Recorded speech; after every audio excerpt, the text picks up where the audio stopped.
Γεια σε όλους! Είμαστε με τον Guillermo del Toro, γνωστός μεξικανός σκηνοθέτης και ηθοποιός του κινηματογράφου, για να μας μιλάει για τη νεότερη ταινία του, Στα γωνιά της τρέλας, και για μερικά άλλα ενδιαφέροντα πράγματα.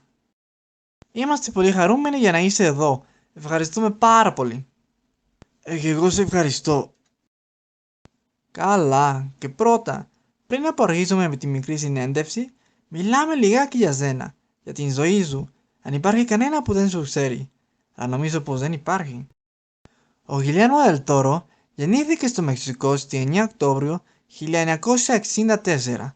Μεγάλωσε στο Γουαδαλαχάρα, Χαλίσκο, με τη γιαγιά του και όταν ήταν ακόμα παιδί άρχισε να γράφει φανταστικές ιστορίες για τα τέρατα. Μερικά από αυτά τα βλέπουμε στις ταινίες του. Από πολύ μικρός ενδιαφερόμουν για τον κινηματογράφο και για να κάνει το make-up και τα ειδικά εφέ. Γι' αυτό σπούδασα στο Πανεπιστήμιο της Γουαδαλαχάρας, όταν σκηνοθέτησε τις πρώτες του ταινίες μικρού μήκους. Άρχισε η διαδρομή του στο 1993 με την ταινία Χρόνος, κερδίζοντας 9 Ariel. Την επόμενη ταινία του ήταν Mimic, την σκηνοθέτησε στις 1997.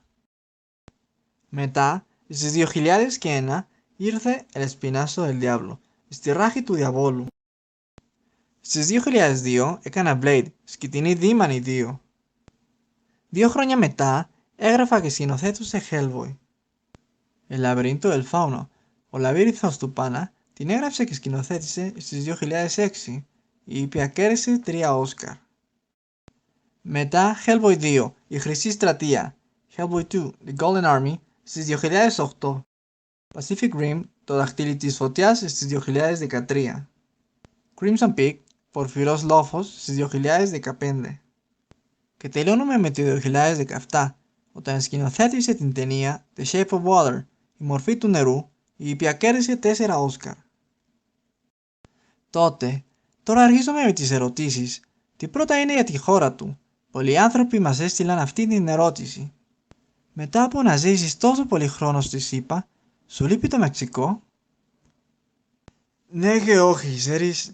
Όχι, γιατί το Μεξικό είναι πάντα στο καρδιά μου και προσπαθώ να μιλήσω για τη χώρα μου ότι πάω.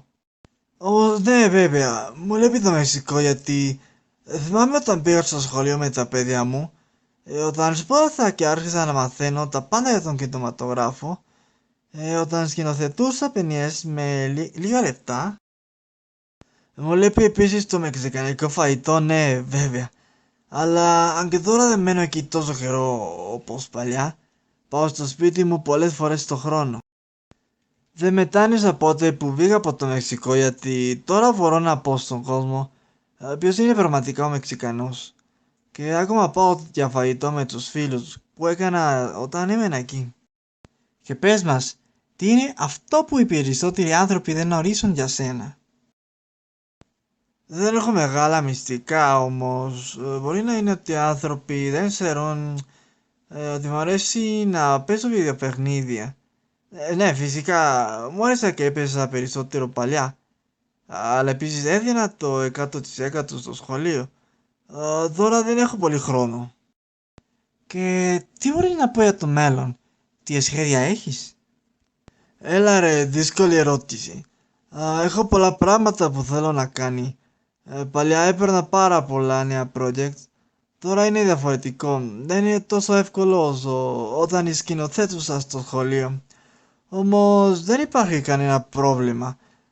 Πάμε σειρά σειρά και δεν σταματώ. Ναι, και ελπίζουμε να συνεχίσεις να κάνεις πράγματα τρελά. Ναι, να κάνεις ακόμα πολλές ταινίες. Βέβαια, δεν μεγαλώνω.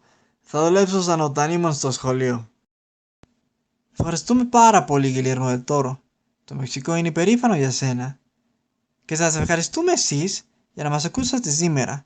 Και ελπίζω να αν υπήρχαν κάποιος που δεν ήξερα τον Guillermo del Toro, τώρα θέλει να δει όλες τις ταινίες του. Και τώρα θα δούμε το τρέλερ αυτής της υπέροχης ταινίας. Πάμε και ερχόμαστε.